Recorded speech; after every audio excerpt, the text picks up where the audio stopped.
Ace Will's the genius.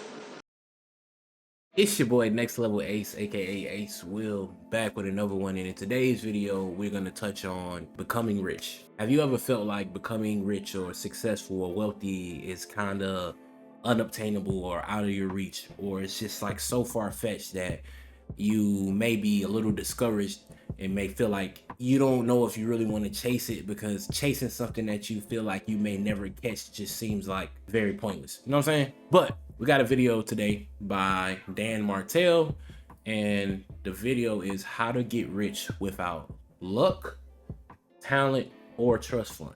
So let's check this out, because coming from where I come from, I didn't grow up around people who were wealthy or well off. So a lot of this stuff I'm learning as I get older, and I'm making it a habit to make decisions that will set up me in the future, 10, 20 years down the line, 5, 10, 20 years down the line, and also set up my kids. And hopefully I gain enough knowledge along the way to pass on to my kids to where they excel at a faster rate than I was able to, and they're able to keep it going, like, you know, build up this generational wealth, right? I feel like when we think about generational wealth, a lot of times it's like, let me build this big business that I can just give to my children.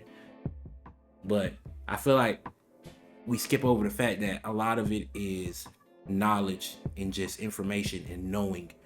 When your kids know what to do and know how to get to the money, you don't necessarily have to leave them a business. They will know how to create their own. See what I'm saying? And they would be able to pass that down. So you gotta pass down a healthy mindset. You gotta pass down financial literacy and stuff like that. That's generational wealth. You know what I'm saying? But let's get into the video. I'm gonna share with you all the rules of money that you can follow to get rich without talent, luck, or having a freaking trust fund. And once you learn these rules and apply them, you'll finally be able to stack cash. So in this video, I'm gonna tell you exactly what these rules are and how I went from broke at 24 to a millionaire at 27 and then being worth over $100 million today. Rule number one, the 4% rule. To get rich, you need to have a number in mind that if you saved up and you were able to live off of that, you would be able to live off the passive income. I know this sounds fucking boring, but true rich means freedom. Freedom means you don't have to work. I'm talking safe, simple, guaranteed, no fucking around, a dollar amount that you live passively off that. Once you get there, everything else is gravy. The 4% rule, super simple. You take the number you want to make per year. Let's say it's $100,000, and then you just divide it by 0.04. That'll give you the number you have to save so you can live off of that easily. Sounds crazy and like a lot of money, but it's not, because if you invest your money and it compounds and grows and you start early, you can get to that place simply. So now that you've got your number, how much? So was that 2.5 million? 2.5 million would passively give you 100K a year. Think about the number of people who don't make $100,000 a year. Granted, 2.5 is a lot, especially when you starting out and you ain't got, you talking about 2.5 million and you ain't got 2,500. You know what I'm saying? So it's like, but like he said, bro, when you start investing in stuff, your money grows.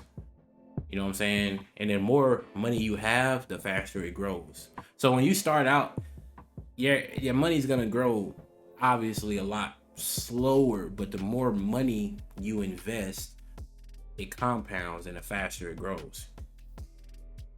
How do you actually make that kind of money? Rule number two, master a high income skill.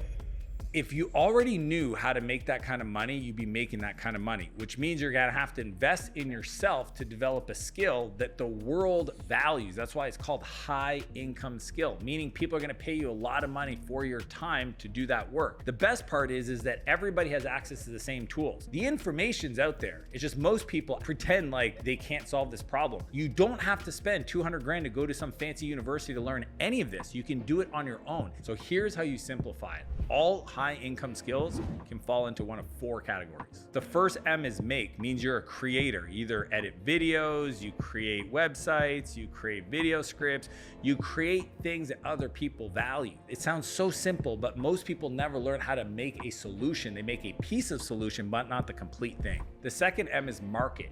If you know how to get somebody to pay attention and redirect that focus to buying something, people will pay you a lot of money to do that for their business, to get customers.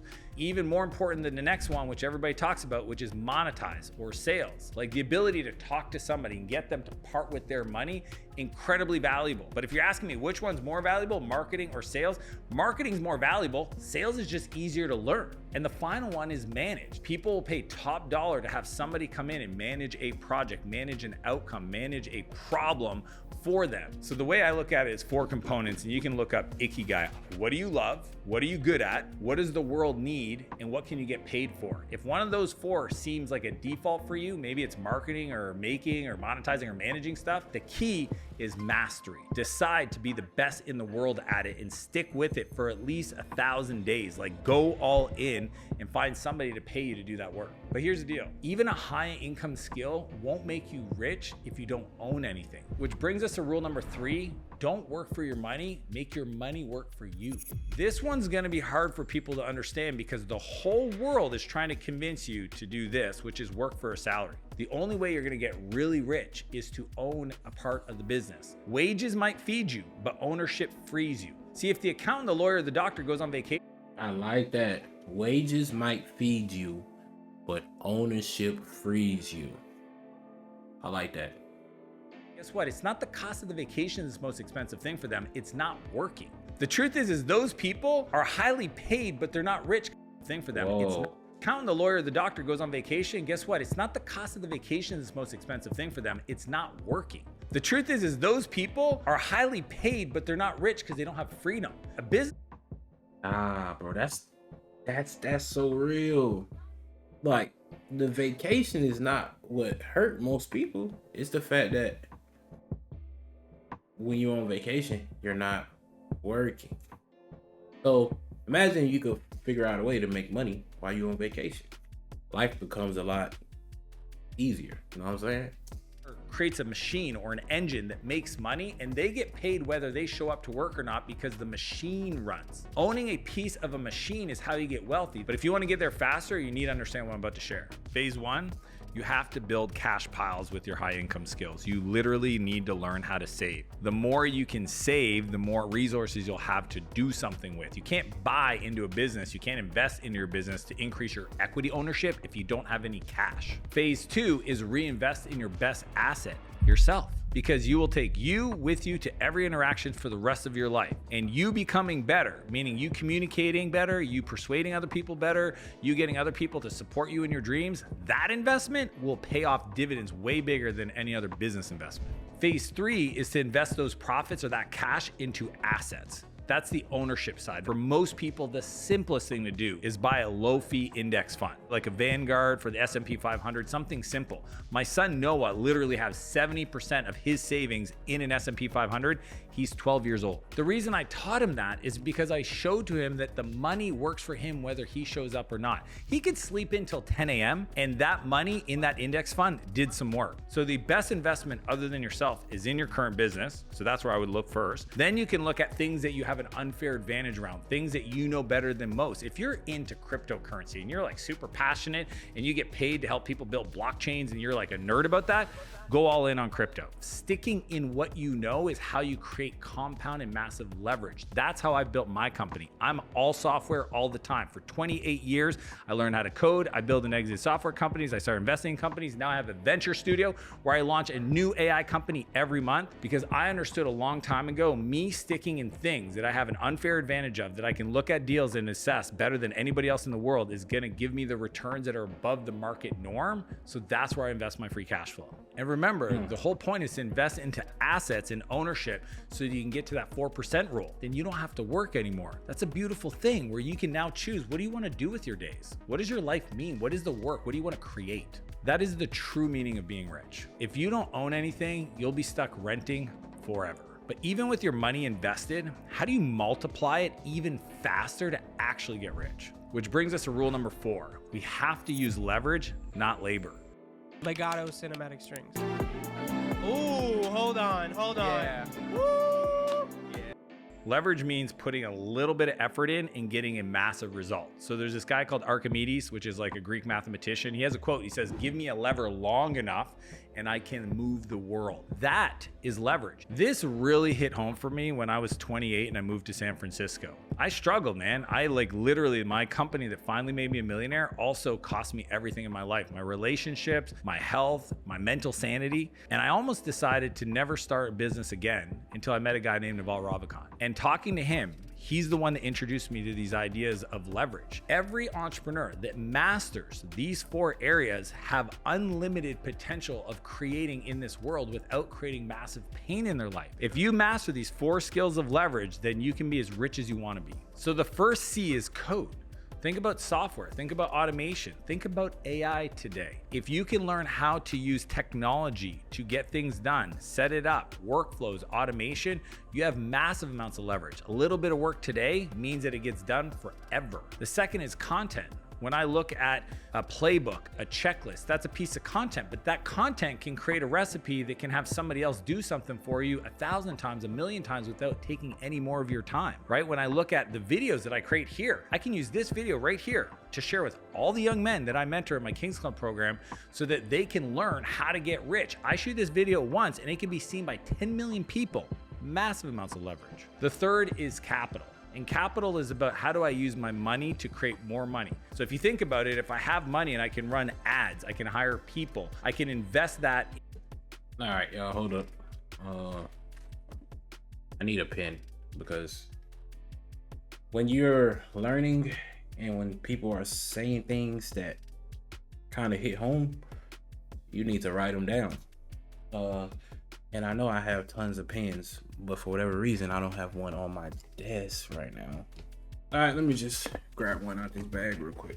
Box of pens, put them on the desk. And I have these sticky notes. But I like what he said. I want to write down the 4 C's. Part of what I'm getting is one of the biggest things you can do in order to change your life is figure out what you're good at, double down on it, and leverage it. I have a few things I'm pretty good at. So the 4 C's was what? Code. What we got? Content. Capital. What was the last one? I don't know. Opportunities, it's going to generate returns, and I can have my capital work for me. I can get massive amounts of leverage. And the fourth is collaboration. It's how do you work with other people? You know, people want to see good people win. People want to help people where they can make money with them. So learning how to partner, learning how to recruit, learning how to manage people, the emotional intelligence of other humans, that skill creates massive amounts of leverage. Think about like all these luminary people like Gandhi and Oprah and The Rock even, or Ronaldo if you're a soccer fan. Those people, because they understand how to communicate, can get things done in the world that nobody else can. That's leverage. It's so cool because leverage is like a volume knob for your skills. If you want to get more done, then you just have to like learn how to ramp up your skill and put the volume up. The more volume you go up, that's the effort that goes down. The bigger the outcome on the other side of that is going to be. And then when it comes to hard work, the hard work adds, but leverage multiplies. See, that's why I call them multipliers, is that you can work as hard as you want. The guy that's changing a roof or digging a hole in the ground, he's working hard. If he understands how to get leveraged, he's going to get more done. Your effort stops looking like adding and you start multiplying your outcomes. And in fact, the biggest leverage for most people, and this is true for me, is hiring an executive assistant. Somebody that can buy back 10, 15, 20 hours of your week doing mundane tasks, things that don't add value to your work, don't add your skill set, don't teach you how to invest your money. Most people struggle with understanding what to give them. So if you want access to my internal EA playbook that I use, it's like 27 pages of all the best things, over 15 years of perfecting this, just click the link in the description. I'll send you a copy over for free. But multiplication is useless if no one sees you. That's why we have to master rule number 5. We have to get distribution over creation. Having a great offer, something to sell, without an audience is just like having a secret that nobody knows about. You have to build the distribution engine. You don't want to be the world's biggest kept secret. You want everybody to know about you. Everybody have the opportunity to buy your high income skill. One of my portfolio companies at Martel Ventures is called Precision. They have one of the best products in the world that helps a business understand their numbers and give them very tactical strategies using AI based on the best practices and the benchmarks to fix the business. But without a distribution engine that we built together, no one would know that. They wouldn't have any customers. So just because you have the best product, it still needs a way to get distribution. So here's how you can build your distribution plan today. First, we have to pick one channel. Everyone gets held up because they're trying to pick the right thing. I've learned it's not about picking the right one, it's about picking one and making it right. Everyone you know that's won at the highest level picked one. Joe Rogan, podcast. Somebody else, LinkedIn.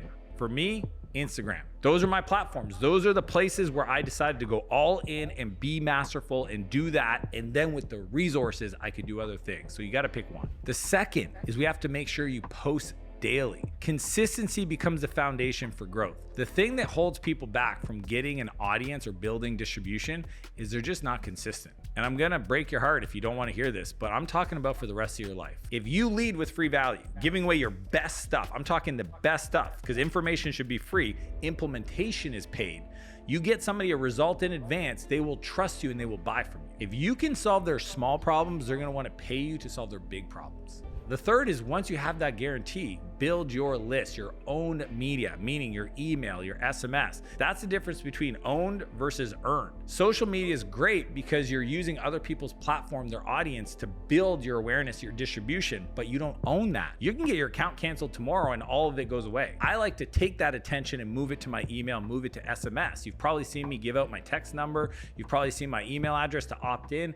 That way I can build a personal relationship with the audience where the platform can't take that away from me. And finally, number 4, and last but definitely not least, you have to integrate your promotion into the content, meaning I need you to figure out what is the skill that you want to sell, what is the service you want to sell, and integrate it into the value of your content. That feels great. That means that what you do and what you teach and the value you give and what you sell is aligned. Think about Mr. Beast. He sells chocolate bars. You're watching a Mr. Beast video and then he has an integrated play into the chocolate bar that usually is on the theme of the video that you're watching. It's not like he's like, hey, eat my chocolate bars. He's saying, and now they've got these chocolate bars that they can eat while they're stuck in this freaking hole for the next 60 days. And that way there's a promotion on the product that feels integrated into the content. For example, if you're teaching somebody like how to write great copy in an email or how to do a sales call, while you're teaching them, you can just say, and for example, most people get stuck with these problems. If you want my help to overcome that issue, just message me. You literally go find me on Instagram and you'll watch me do this all the time. Most people just think it's content, but it's integrated into my value. Virality is luck,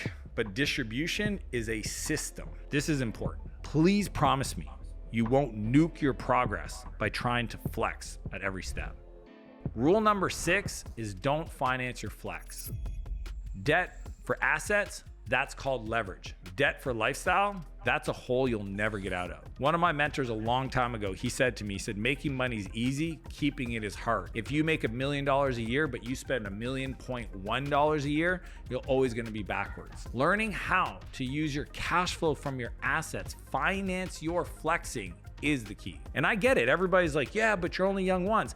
This method, well, I don't know if it's necessarily a method. This tactic that he's speaking on right now is one of the things that was in Rich Dad Poor Dad. If you read Rich Dad Poor Dad, this is definitely in Rich Dad Poor Dad. I'm only talking about 3 to 5 years. If you can just chill the out for a few years, you can get it today versus wishing when you're 50 or 60 that you had the freedom. And trust me, when I was in my 20s, I was making a lot of money and I decided to fly my little brother to the West Coast and go on a snowboard trip for 2 weeks where I spent almost $16,000. I did everything I wanted. And then I realized, oh, you didn't pay the taxes on that. And I had to spend the next few months paying off the taxes because I didn't even know how to manage my money. That lesson at 20 years old taught me how to set up my life so I never had to work ever again. So remember, there's only 2 kinds of debt. There's good debt, which I'm a fan of. I'm not like an anti-debt like some finance people. Financing that makes cash. Things like financing inventory that you know you can sell, investing in ads, equipment, real estate, debt to buy assets, or debt to invest in your business to generate more returns or buy a bigger piece of your business. Good debt. And then bad debt. I'm talking debt to finance toys, or status or your vacation.